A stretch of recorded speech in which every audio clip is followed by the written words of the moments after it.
I understand it correctly, is you help very wealthy people realize ridiculous fantasies. Yeah, I give people more interesting cocktail stories, and I spend rich people's money doing it. That's exactly what I do. Hey, Steve Sims. Hey, buddy, how are you? I'm doing great. Welcome to the penthouse. Thank you very much. Pleasure to be here. You ready to do the entrepreneur show? Hell yeah. Hell yes. Let's do it. Hey, welcome to the Entrepreneur Show. I'm your host, John Spencer Ellis, and this awesome dude right here is Steve Sims. And today we are drinking whiskey because Steve Sims is my guest.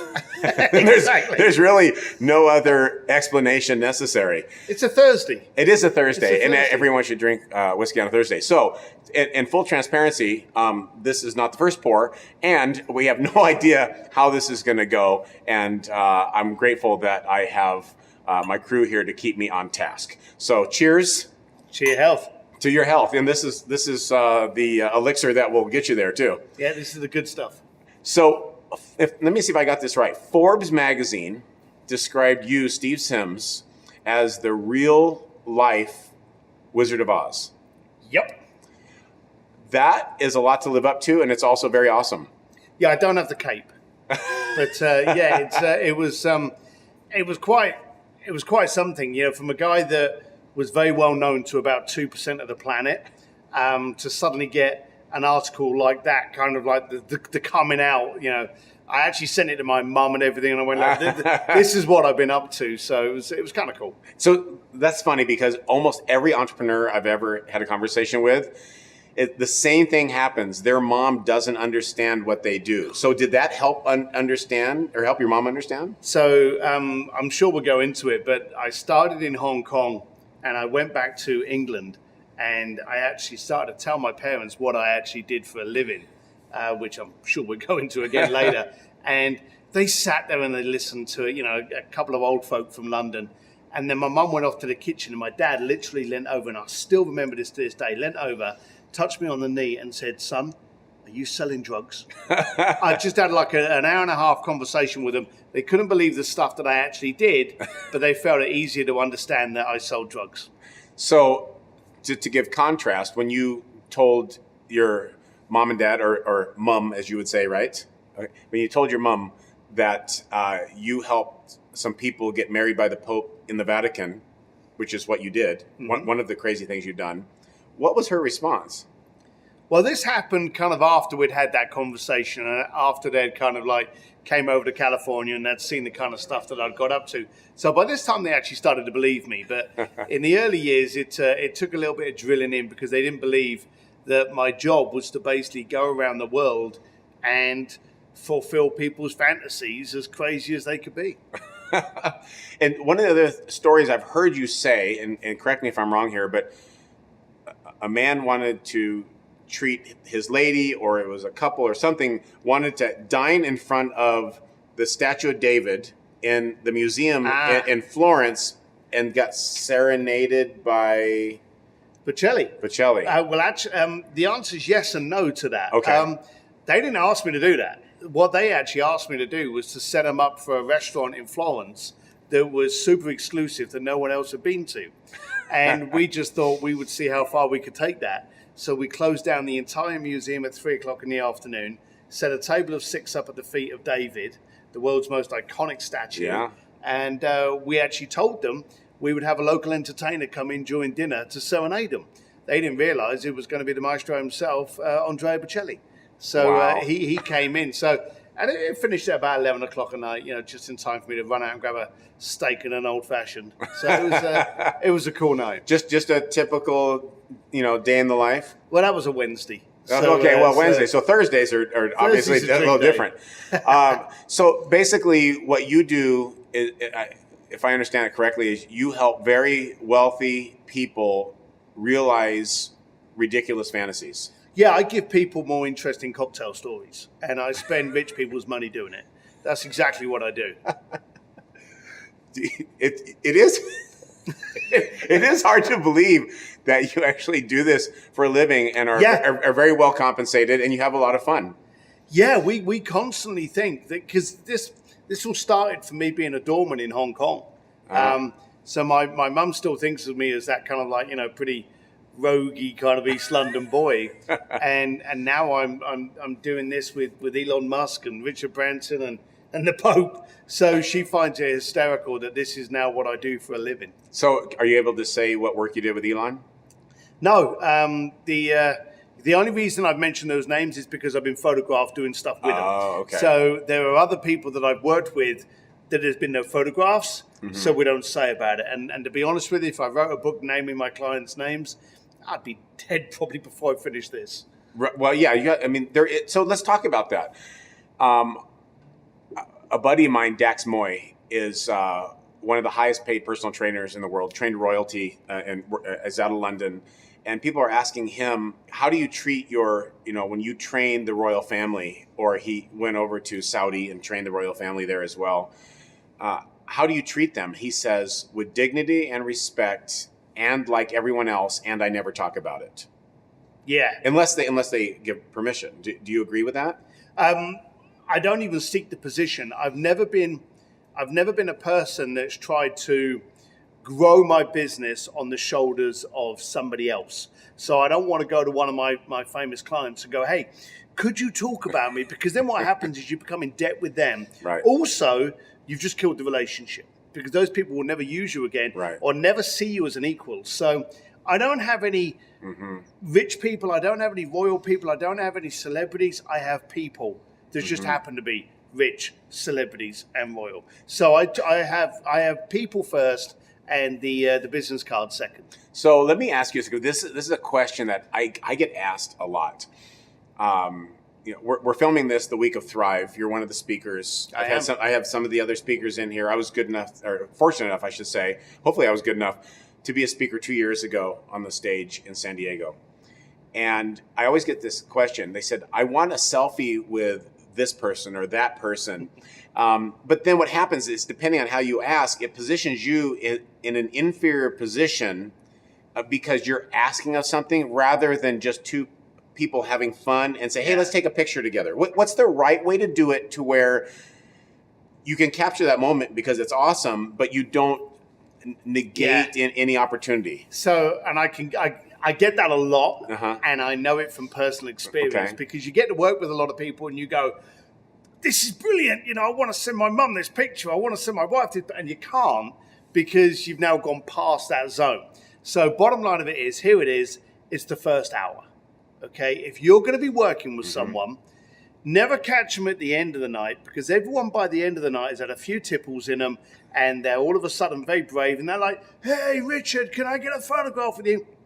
It gets annoying for them. Yeah. So respect their time, catch it in the first hour and catch it. And this is going to feel very uncomfortable, but catch it at the beginning of the night.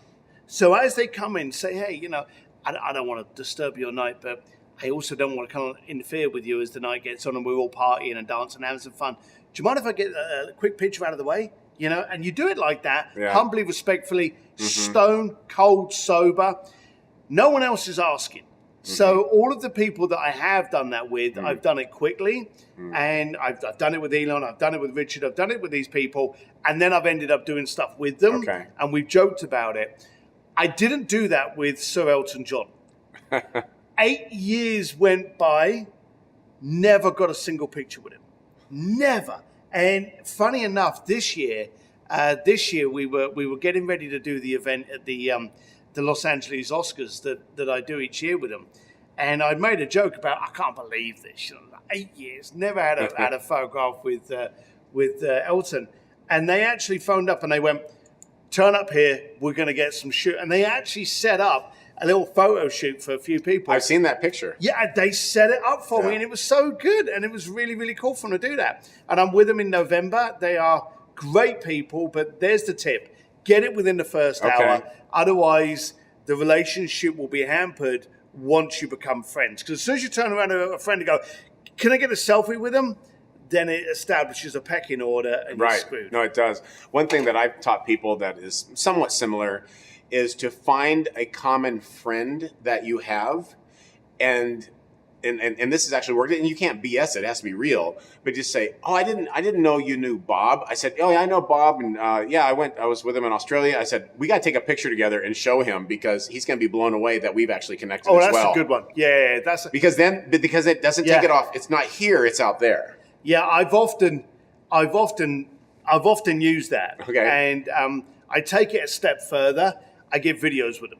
Okay. I always go, I know you know Jimmy. It's his birthday, or I know you. I was with Jean-Paul de Joria, and we were having a good conversation. I wanted a picture. I'd already met him like 5 times prior, so I'd again gone past that zone. Right. But he spoke at Joe Polish's event. Right, I remember. So straight away, I was able to go, hey, let's do a stupid video for Joe, and bang, we were able to do a little thing. Right. So I got what I wanted. He got what he wanted. Joe got a little bit of a mention and a shout out from Jean-Paul, and it was all good. So I do the same, but I'm a great believer in video. And by the way, Jean-Paul, if you're not familiar who that is, he is the creator of Paul Mitchell hair products and also Patron tequila. Yeah. So he's not very smart or successful. Do you know, Jean-Paul de Joria is by far one of the best entrepreneurs out there. Yeah. So what makes him good? Oh, he's a real family man. But when I say family man, anyone that comes into the company, he's adopting them. Okay. So they have to be a member of the family, and he's that firm with them. He doesn't have an email, and the reason he doesn't have an email, his assistant has an email. Mm-hmm. He doesn't have an email because he said if it's that important, we should have a phone call. Right. He's old school. Well, that's also the way he's focusing on the highest use and best use of his time. And he also knows that if he gets a call, it's going to lead to something significant. And so he's leveraging his time. Yeah, his story of sleeping in a dry cleaners and just his work ethic. Was that his first business, dry cleaning? No, he worked in a dry cleaners. Okay. And ended up sleeping there because he couldn't afford anywhere to sleep. And so what he did was he would polish the floors so the people would come into the dry cleaners the following day and they're going, you clean the floors. You would like, I want my workplace to be clean. And they'd be like, that's fantastic. And he's like, not really. If I'm sleeping on the floor, I want it to be clean. But Jean-Paul de Joria, I believe, if you ever get the chance to see him on stage or give a speech, hands down, can't stress it enough, one of the best speeches you'll ever hear. He did it at Joe Polish's event. Oh, yeah. I'll give you one little story about this guy, which would just signify it. I celebrated my anniversary with my wife the other day, 33 years. Wow. Love you, Claire. She's the best woman in the world, hands down. She was a receptionist at a hairdresser's just outside of London. I was a bricklayer. So we never had a lot of money. And the hairdresser started this product called Paul Mitchell. And that was like an upscale product. And my wife used to bring it home, and she was like, "Oh, this is from America." It was our first ever luxury product, So when I bumped into him in Arizona, and it was actually at Joe Polish's house, I said to him, "Oh, hey," and I was just getting a coffee. I went, "Oh, hey, it's a pleasure to meet you." I said, "I've got a funny story to tell." And he turned around, and he went, "I'd like to hear it, but I've actually got to go do something. So maybe another time." And I was like, yeah, sure. And he walked off. And I thought to myself, it's the palm off. It's the kind of like, being that I look warm and fuzzy, not a lot of people want to talk to me. But I thought, that's it. So I turned around and I'm literally getting my coffee. And all of a sudden I get these hands on my shoulder. He went, tell me that story. There's a chair over there. Let's sit down. Takes me to this chair. Oh, we sat down. We were there for about 30 minutes. And I said, look, my wife's not going to believe this. So I want to get a video. And so we shot this video and he went, show me that. And so I played it and he hit delete. He went, that's horrible. Let's go again. We did 3 shoots to get it to my wife. That's how much the guy cares about how he's seen, how he comes, not arrogantly, but he just wanted to give the best he could for someone that had actually been in love with his product from an early age. Very cool. That's the kind. So Jean-Paul, love you, man. Thank you for everything you do. So he's a good, solid cat. Oh my gosh. You guys, we got to take our first break, and we'll probably take a couple sips of this here whiskey. And when we come back, we're going to learn more about the true Wizard of Oz and also how to create your magical experiences for yourself, for your clients, your customers, and the people that are important to you. So go nowhere. Hi, my name is John Spencer Ellis, and I want to help you reach all of your personal, professional, physical, and financial goals. You have greatness within you. And sometimes you just need a coach, a trainer, and a mentor to help you realize your full potential. Since the age of 12, I have immersed myself in the study and practice of maximizing human potential, physically, mentally, personally, professionally, and financially. I believe you and I have so much to offer, to experience, and to give to the world. It's time for you to step into your brilliance and shine like you're supposed to right now. I invite you to learn how I can help you reach your goals and dreams. Thanks for your time. All right, welcome back to the Entrepreneur Show. I'm your host, John Spencer Ellis, and my guest today is Steve Sims, and we are drinking whiskey. And this is the first time this has ever happened on the show, and I actually had a feeling it would happen when we booked you as a guest. So I appreciate you taking me out of my normalcy. You're welcome.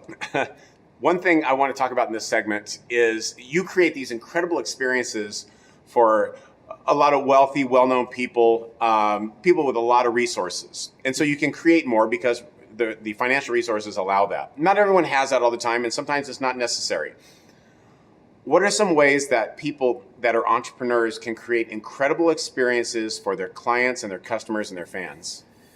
So I had a client that for 5 years running, we had always looked after every anniversary. And we'd spent anywhere between $50,000 to $750,000 on this one day. Wow. So on the 20th anniversary, he actually contacted me. He said, hey, I didn't know it was the 20th.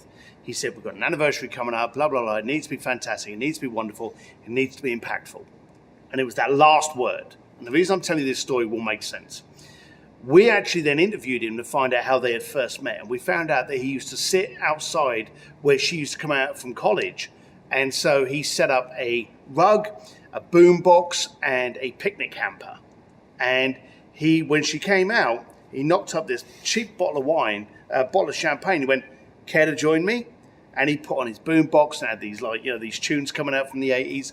Very cheesy college dating scene. Very wealthy couple. We found through photographs the color of that rug, the boom box he had. We replicated that event for $1,600. Wow. Of which $1,200 of it was finding a damn boombox that worked. She stepped into the car and we told her to go off because it was her anniversary. She didn't know if she was flying to Paris. She didn't know if she was sipping champagne on a diamond vault. All of these things she had done before. She had no idea what amazing thing was going on. Car came around to a park, a regular park, and there he was in the middle of the park on this rug with the hamper and a bottle of champagne. She got out of that car and it all came flooding back to her. She literally broke down and they had to carry her to this rug to be able to sit down. Mm-hmm. My clients have the ability to not have money get in the way of them dreaming. A lot of people just fail to freaking dream. If you dream and then focus on the detail, it's the impact that comes from that makes the memory, not the price tag. A lot of people fail to dream. Yeah, absolutely. They're scared of it. They're terrified. You don't have a lot of money. I can't afford to dream of a fancy car. I can't afford to dream of a life that's only going to depress me that I don't have. So they don't dream at all. And so your answer to that is what? Dream and dream big. It's so simple. Yeah, it is. I'm just thinking about something. We're here in Vegas. Every hotel has an incredible spa. Yep. Yeah, I can crush the spa. After I work out, I can go and just chill out for 3 hours.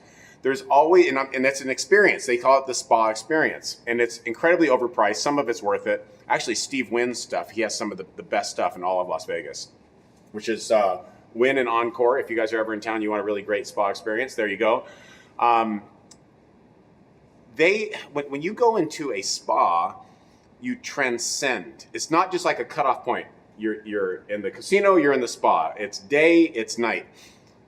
It's a transcendence from one experience to another that allows you to kind of embrace the moment, so you pivot inside. I should say transcendence. Like a pivot would be more of like a 90 degree.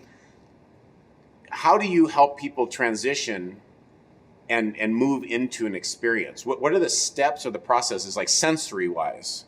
Well, the first thing is I've often said that I've never ever given a client what they asked for. I gave them what they needed. So never listen to people, feel people.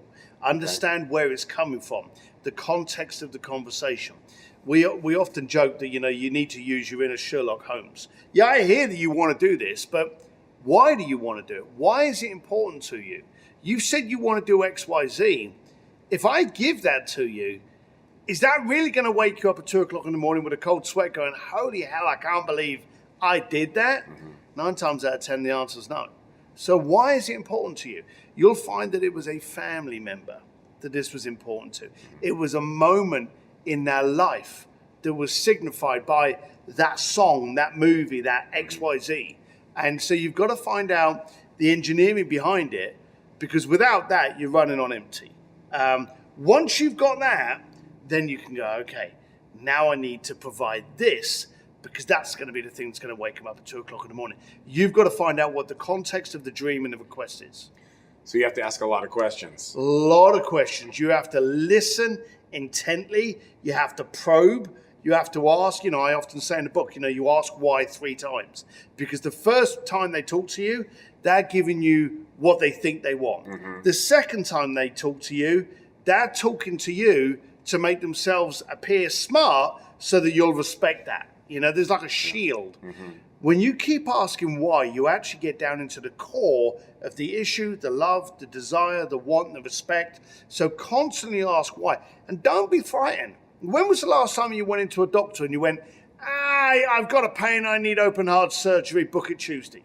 It doesn't happen. You go to the doctor and you go, I've got a pain. And the doctor goes, where, how, why? Okay, I'm the one that's going to tell you. You've got to have that kind of power of confidence within what you do to tell them what they need, not listen to them. You just said one word that has been the theme of almost every single episode of this show I've done, and that's confidence. Okay. Because if you don't have it, or if it's not high enough, I've heard Ed Milet say this a lot too, and people ask him often. Big shout out to Ed. Yeah. Cool guy, Ed. Ed's a cool guy. Smart dude, kind of jacked, a little bit. I think we're very similar physique. I was going to say that. Very Same thing. Mostly profile. Yeah, exactly. I've heard him say that there's a direct linear relationship between someone's confidence and their ability to succeed.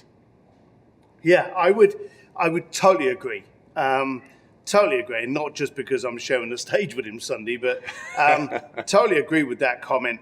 However, there's a however to it. Mm-hmm. As a British bricklayer, I never knew I could fail. So I had ignorance. I didn't have confidence.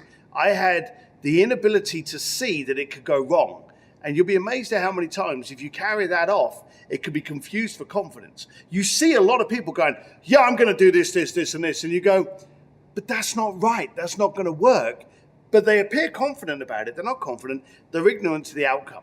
Now, I would go into rooms and go, hey, you want to play drums with Guns N' Roses? You want to get married in the Vatican by the Pope? You want to go backstage with Elton John? You want to walk on a movie? Yeah, I'll make that happen. It wasn't the case that I had a lot of confidence at the time. I just couldn't foresee why anyone would ever say no to me. And that's how I got through it. I was ignorant until I became confident. I love it. Ignorant before I became confident. All right. When we come back, we're going to talk about your book, and we're going to do some fishing. Okay. All right. We'll be right back. Hi, my name is John Spencer Ellis, and I want to help you reach all of your personal, professional, physical, and financial goals. You have greatness within you, and sometimes you just need a coach, a trainer, and a mentor to help you realize your full potential. Since the age of 12, I have immersed myself in the study and practice of maximizing human potential, physically, mentally, personally, professionally, and financially. I believe you and I have so much to offer, to experience, and to give to the world. It's time for you to step into your brilliance and shine like you're supposed to right now. I invite you to learn how I can help you reach your goals and dreams. Thanks for your time. Welcome back to this third and final segment of the Entrepreneur Show. I'm your host, John Spencer Ellis. And my guest today is the immortal, the wizard, the real life Wizard of Oz, Mr. Steve Sims. Yep. And yes, we really are drinking whiskey. This isn't just colored water for effect. When you own the show, you can do stuff like this. Good man. Yes, right. And I had, when I knew you were gonna be on the show, I'm like, I have to have really good whiskey, and we're gonna drink on the show. Yeah. So has to be done. Yeah, well, there's standard operating procedure. It's probably going to be done when I'm on stage. Is that right? Probably. All right. It wouldn't be the first, I'm afraid. But yeah. Well, let's talk. I want to talk about your book. Is it Bluefishing? Do I have the name correct? Bluefishing: The Art of Making Things Happen. Okay. What does that mean, bluefishing? It means nothing. We used to, when we started off with Bluefish, which was my concierge company, we used to throw these events, and we still do it now. And it still makes me kind of laugh. So I apologize to my clients for laughing at you. But I'll set up a party over Oscar weekend or Monaco Grand Prix or the Russian Fashion Week, and I will sell $5,000 passes to come to a party and not tell anyone what time it is or where it is until the week of the event. And in the old days, one of our passwords was finish this sentence, 1 fish, 2 fish, red fish. So we'd have these people turn up and go, Bluefish. Now you would get these people that would turn up and go, I'm here for the party. And they wouldn't say it. And we would turn around and go, well, there's no party for you. And we'd send them away. So as things went on within the career, and our parties started being in Stade, in Monaco, at the Oscars, at the Grammys, at the Fashion Weeks, and we started getting bigger and bolder and doing these things, people would literally refer to it and go, oh, you Bluefish the hell out of that party. Or because we had taken something that was really cool and just gone, well, how far can we go with this? Like the Florence Bocelli thing. Yeah. How far can I take this? And it was that idea of questioning, well, is this it? Or can I take it? That became the Bluefishing aspect. So I have to admit, I wasn't the one that came up with Bluefishing. My clients would literally say, hey, I did this event the other week and it was a good event, but I wanted to see how I could Bluefish it. So I did this. So it just became a verb that people started using. So we got fellow Bluefishers out there and we got Bluefishing and that was how it came about. Interesting. So who is the ideal reader for the book? Someone that's not willing to accept.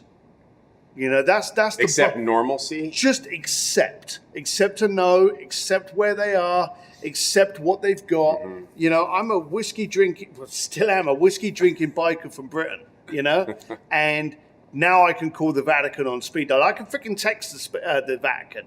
So if I can do that, you really don't have any excuse whatsoever.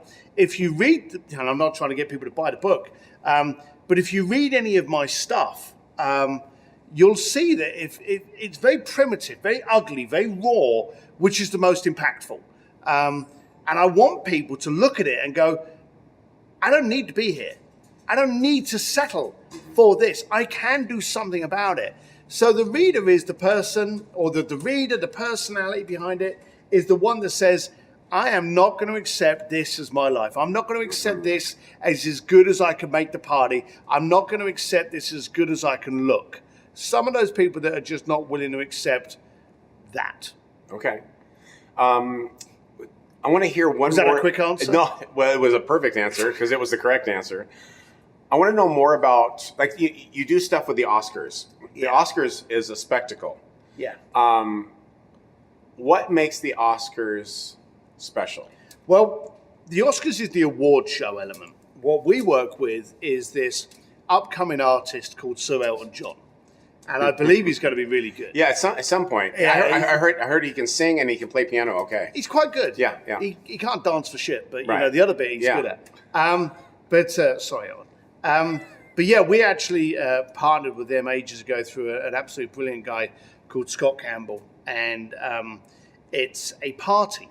And we are there to make sure the right people. Oh, this is that big Elton John after party. Yeah. You're the one who puts that together. Yeah, Andy. That's famous. Andy's the actual production man. But, wow. And he does a fantastic job. But we're there to make sure the right people show up. And so who are the right people? Well, for starters, it's a charity event. Okay. So we want those people to, again, not accept that there should be any reason that AIDS should exist.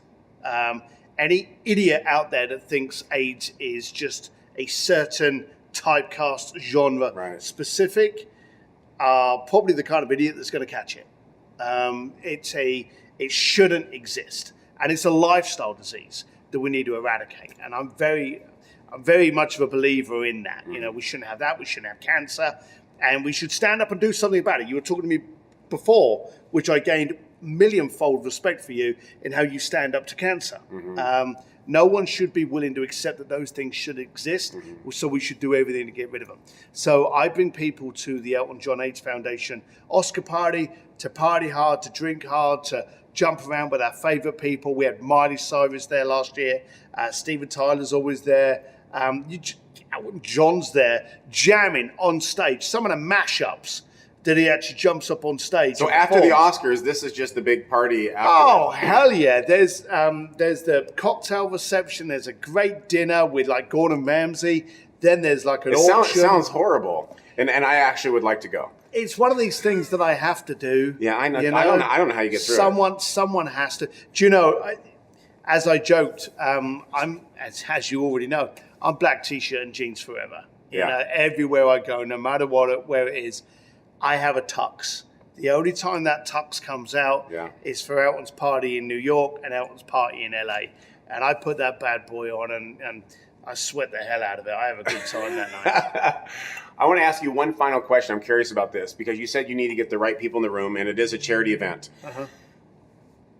A lot of the people with the deepest pockets aren't always the best known. And a lot of people don't understand that because they talk about celebrity net worth and blah, blah, blah. A lot of the people that you have no idea who they are far wealthier.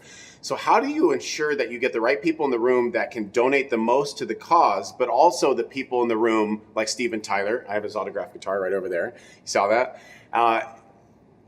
Because people know who he is, and obviously he's got deep pockets as well, and loves Elton, I'm sure. What's the mix? How do you figure that out? So I've always been very particular on who I accept as a client. I find that if I accept the right client at the beginning, I eradicate 99% of the problems. And if you take on a client that's an a-hole, guess what? A-holes don't get better with years. Okay, so get rid of them on the early stages and stop looking at that checkbook. Look at them. I have about 20% of my clients are household names. The rest of the people in my database are richer and unknown. I have people that head countries that you have no idea. You'll see Brad Pitt on a movie and you'll see a guy skull down on the red carpet behind him. You don't realize he was the guy that put up $20 million to make that movie. That's right. You know, Brad made 4 out of it. You know, he put 20 and he made 100 out of it. That's the cat you want to know. So those are my people. And as long as you make sure it's the right people in the door, then you can go to events like Sir Elton John's and have the credibility that you only know good people.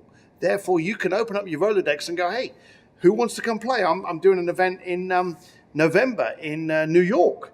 And I literally just said, you know, max out 30 people. How many people come want to jam with me for the day, learn stuff, and then go and hang out with Elton John afterwards? And I know that anyone that's going to respond to me is a good person because I had that filter right at the beginning. So awesome. Now I have to check my calendar. 5th of November, it's going on. I'll have my tux on. All right. What? I got to see you sweating your tux. Oh, I swear. That bad boy gets sweat. I dance. It's not pretty, but I dance. Yeah. You got to do the lame middle-aged dude like I do and bite your bottom lip. So what you got to do? Yeah, if you do that, everything kind of falls into place. Yeah, no, it's not pretty. I'm just glad there's no video evidence. I actually did it with Jesse Elder came a couple of years ago, and there was video footage of Jesse Elder. Jesse can dance, though. Jesse does have moves. Yeah, he does. Jesse is a sexy beast of a man. He is.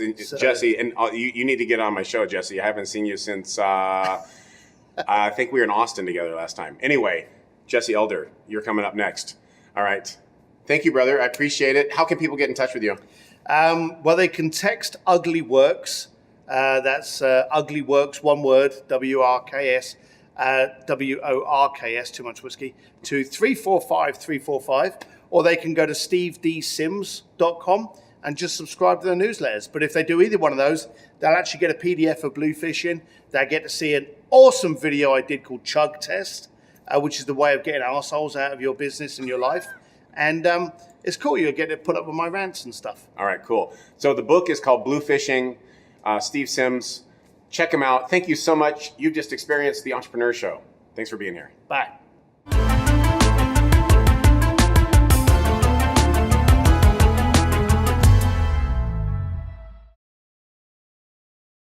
Hi, my name is John Spencer Ellis, and I want to help you reach all of your personal, professional, physical, and financial goals.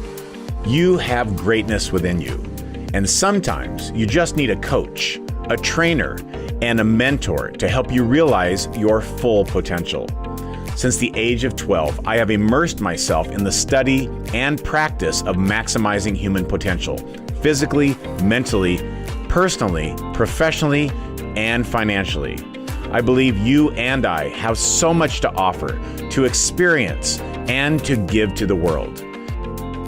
It's time for you to step into your brilliance and shine like you're supposed to right now. I invite you to learn how I can help you reach your goals and dreams. Thanks for your time.